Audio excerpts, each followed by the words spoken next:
Cooperative ಬಿಲ್ಗಳಿಗೆ pass ಮಾಡ್ತಾ ಇಲ್ಲ, ಅಂಕಿತ ಆಗ್ತಾ ಇಲ್ಲ.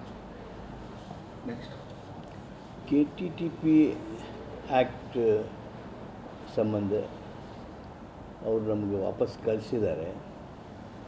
ನಾವು ನಮ್ಮ ವಿವರಗಳೊಂದಿಗೆ ಮತ್ತೆ ರಾಜ್ಯಪಾಲರನ್ನು ನಾವು ಮನವಿ ಮಾಡಲಿದ್ದೇವೆ.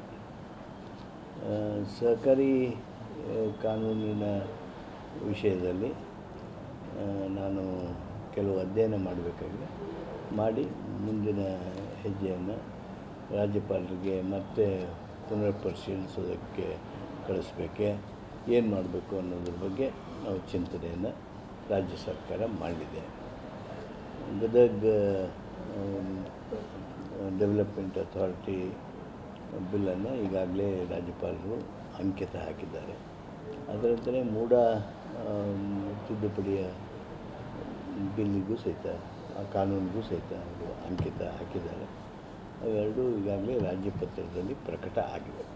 ಸರ್, ನೀವು ಗವರ್ನರ್ ಭೇಟಿ ಆದ ನಂತರ ಕ್ಲಾರಿಫೈ ಕೊಟ್ಟ ನಂತರ ಅದ್ರ ಬಗ್ಗೆ ಅವ್ರು ಅಂಕಿತ ಹಾಕ್ತಾರೆ ಏನು ಅಂತ? ಯಾಕೆ ರಾಜ್ಯಪಾಲರು ಎಲ್ಲ ಕೆಲವು ವಿಷಯಗಳಲ್ಲಿ ಏನು ಕ್ಲಾರಿಫಿಕೇಷನ್ ಬೇಕು ಆ ಕ್ಲಾರಿಫಿಕೇಷನ್ನು ನಾವು ನೀಡಿದಾಗ ಅವುಗಳನ್ನು ಅವರು ಒಪ್ಪಿ ಕೆಲವರಲ್ಲಿ ನಾವು ಮಾರ್ಗದರ್ಶನ ಮಾಡಿ ಬಿಲ್ಗಳನ್ನು ಅವರು ಅಂಕಿತ ಹಾಕಿದ್ದಾರೆ. ತಮಿಳುನಾಡಿನ ಮಾದರಿಯಂತೆ ಗವರ್ನರ್ದು ಸ್ವಲ್ಪ ಹೋರಾಟ ಮಾಡಬೇಕು, ಆ ರೀತಿ ಚಿಂತನೆ ಸರ್ಕಾರ ಮುಂದಿದೆ? ಸದ್ಯ ಆ ರೀತಿಯಾಗಿರ್ತಕ್ಕಂಥ ಚಿಂತನೆ ಏನಿಲ್ಲ. ಯಾಕಂದರೆ ಸರ್ಕಾರದ ಕೆಲವು ಮಾಹಿತಿಗಳಿಗೆ, ಕ್ಲಾರಿಫಿಕೇಷನ್ಗಳಿಗೆ, ವಿವರಗಳಿಗೆ ರಾಜ್ಯಪಾಲರು ಒಪ್ಪಿದ್ದಾರೆ, ಅಂಕಿತ ಹಾಕ್ತಾಯಿದ್ದಾರೆ. ಒಂದು ಎರಡು ಬಿಲ್ನಲ್ಲಿ ನಮ್ಮ ವಿಚಾರಗಳನ್ನು, ವಿವರಗಳನ್ನು ಅವರು ಒಪ್ಪಿಲ್ಲ. ಅವ್ರಿಗೆ ಮನವರಿಕೆ ಮಾಡಿಕೊಡುವಂಥ ಪ್ರಯತ್ನ ಮಾಡ್ತೀವಿ. ಗ್ರೇಟರ್ ಬೆಂಗಳೂರು ಇವತ್ತಿನಿಂದ ಗ್ರೇಟರ್ ಬೆಂಗಳೂರು ಅಸ್ತಿತ್ವಕ್ಕೆ ಬರ್ತದೆ. ಇವತ್ತು ರಾಜ್ಯಪತ್ರದಲ್ಲಿ ಪ್ರಕಟ ಆಗಿದೆ. ಗ್ರೇಟರ್ ಬೆಂಗಳೂರು ಇವತ್ತಿನಿಂದ ಅಸ್ತಿತ್ವಕ್ಕೆ ಬಂದಿದೆ. BJP ಭಾಳ ವಿರೋಧ ಮಾಡಿದ್ದಾರೆ. ಅಲ್ಲ, BJP ವಿರೋಧ ಮಾಡಿರ್ಬೋದು, ಆದರೆ ಕಾನೂನನ್ನು ಮಾಡಿದವರು ನಾವು BJP ಅವರು ಕೂಡ ಮಾಡ್ತೀವಲ್ಲ ಹೌಸ್ನಲ್ಲಿ. ಅದು ಈಗಾಗಲೇ ಕಾನೂನು ಆಯಿತು. 15ನೇ ತಾರೀಕಿಗೆ ಅದನ್ನು ಪ್ರಕಟ ಮಾಡಬೇಕು ಅಂತ ನಿರ್ಣಯ ಮಾಡಿದ್ವಿ. ಅದು ಇವತ್ತು ಪ್ರಕಟ ಆಗಿದೆ, ಅದು ಕಾನೂನು ಆಗಿದೆ. ನಾವಲ್ಲೇ 12:30ವರೆಗೆ ಬರ್ತೀವಿ ನೋಡಿ. ರೈಟ್.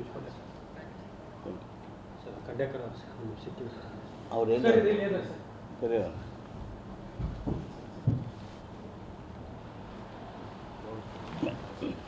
ಮತ್ತು ಕೋಆಪರೇಟಿವ್ ಬಿಲ್ಗಳಿಗೆ ಪಾಸ್ ಮಾಡ್ತಾ ಇಲ್ಲ, ಅಂಕಿತ ಆಗ್ತಾ ಇಲ್ಲ.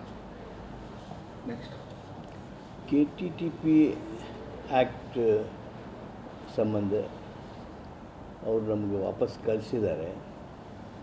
ನಾವು ನಮ್ಮ ವಿವರಗಳೊಂದಿಗೆ ಮತ್ತೆ ರಾಜ್ಯಪಾಲರನ್ನು ನಾವು ಮನವಿ ಮಾಡಲಿದ್ದೇವೆ. ಸಹಕಾರಿ ಕಾನೂನಿನ ವಿಷಯದಲ್ಲಿ ನಾನು ಕೆಲವು ಅಧ್ಯಯನ ಮಾಡಬೇಕಾಗಿದೆ. ಮಾಡಿ ಮುಂದಿನ ಹೆಜ್ಜೆಯನ್ನು ರಾಜ್ಯಪಾಲರಿಗೆ ಮತ್ತೆ ಪುನರ್ ಪರಿಶೀಲಿಸೋದಕ್ಕೆ ಕಳಿಸ್ಬೇಕೆ, ಏನು ಮಾಡಬೇಕು ಅನ್ನೋದ್ರ ಬಗ್ಗೆ ನಾವು ಚಿಂತನೆಯನ್ನು ರಾಜ್ಯ ಸರ್ಕಾರ ಮಾಡಲಿದೆ. ಗದಗ ಡೆವಲಪ್ಮೆಂಟ್ ಅಥಾರಿಟಿ ಬಿಲ್ಲನ್ನು ಈಗಾಗಲೇ ರಾಜ್ಯಪಾಲರು ಅಂಕಿತ ಹಾಕಿದ್ದಾರೆ. ಅದರಂತೆ ಮೂಡ ತಿದ್ದುಪಡಿಯ ಬಿಲ್ಲಿಗೂ ಸಹಿತ ಆ ಕಾನೂನಿಗೂ ಸಹಿತ ಅವರು ಅಂಕಿತ ಹಾಕಿದ್ದಾರೆ. ಅವೆರಡೂ ಈಗಾಗಲೇ ರಾಜ್ಯಪತ್ರದಲ್ಲಿ ಪ್ರಕಟ ಆಗಿವೆ. ಸರ್, ನೀವು ಗವರ್ನರ್ ಭೇಟಿ ಆದ ನಂತರ ಕ್ಲಾರಿಫೈ ಕೊಟ್ಟ ನಂತರ ಅದ್ರ ಬಗ್ಗೆ ಅವ್ರು ಅಂಕಿತ ಹಾಕ್ತಾರೆ ಏನು ಅಂತ? ಯಾಕೆ ರಾಜ್ಯಪಾಲರು ಎಲ್ಲ ಕೆಲವು ವಿಷಯಗಳಲ್ಲಿ ಏನು ಕ್ಲಾರಿಫಿಕೇಷನ್ ಬೇಕು ಆ ಕ್ಲಾರಿಫಿಕೇಷನ್ನು ನಾವು ನೀಡಿದಾಗ ಅವುಗಳನ್ನು ಅವರು ಒಪ್ಪಿ ಕೆಲವರಲ್ಲಿ ನಾವು ಮಾರ್ಗದರ್ಶನ ಮಾಡಿ ಬಿಲ್ಗಳನ್ನು ಅವರು ಅಂಕಿತ ಹಾಕಿದ್ದಾರೆ. ತಮಿಳುನಾಡಿನ ಮಾದರಿಯಂತೆ ಗವರ್ನರ್ದು ಸ್ವಲ್ಪ ಹೋರಾಟ ಮಾಡಬೇಕು, ಆ ರೀತಿ ಚಿಂತನೆ ಸರ್ಕಾರ ಮುಂದಿದೆ? ಸದ್ಯ ಆ ರೀತಿಯಾಗಿರ್ತಕ್ಕಂಥ ಚಿಂತನೆ ಏನಿಲ್ಲ. ಯಾಕಂದರೆ ಸರ್ಕಾರದ ಕೆಲವು ಮಾಹಿತಿಗಳಿಗೆ, ಕ್ಲಾರಿಫಿಕೇಷನ್ಗಳಿಗೆ, ವಿವರಗಳಿಗೆ ರಾಜ್ಯಪಾಲರು ಒಪ್ಪಿದ್ದಾರೆ, ಅಂಕಿತ ಹಾಕ್ತಾಯಿದ್ದಾರೆ. 1-2 ಬಿಲ್ನಲ್ಲಿ ನಮ್ಮ ವಿಚಾರಗಳನ್ನ, ವಿವರಗಳನ್ನು ಅವರು ಒಪ್ಪಿಲ್ಲ. ಅವ್ರಿಗೆ ಮನವರಿಕೆ ಮಾಡಿಕೊಡುವಂಥ ಪ್ರಯತ್ನ ಮಾಡ್ತೀವಿ. ಗ್ರೇಟರ್ ಬೆಂಗಳೂರು ಇವತ್ತಿನಿಂದ ಆರಂಭ. ಇವತ್ತಿನಿಂದ ಗ್ರೇಟರ್ ಬ್ಯಾಂಗ್ಳೂರು ಅಸ್ತಿತ್ವಕ್ಕೆ ಬರ್ತದೆ. ಇವತ್ತು ರಾಜ್ಯಪತ್ರದಲ್ಲಿ ಪ್ರಕಟ ಆಗಿದೆ.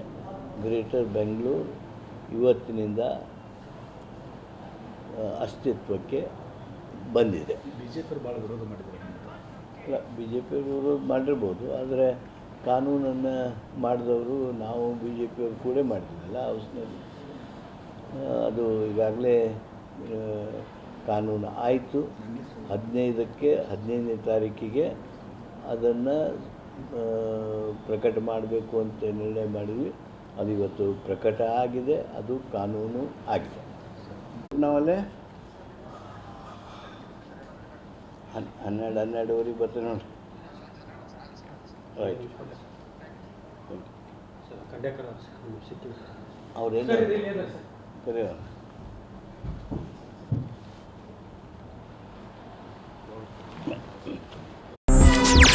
ಹೆಚ್ಚಿನ ಸುದ್ದಿಗಳಿಗಾಗಿ ನಮ್ಮ ಚಾನೆಲ್ನ ಸಬ್ಸ್ಕ್ರೈಬ್ ಮಾಡಿ.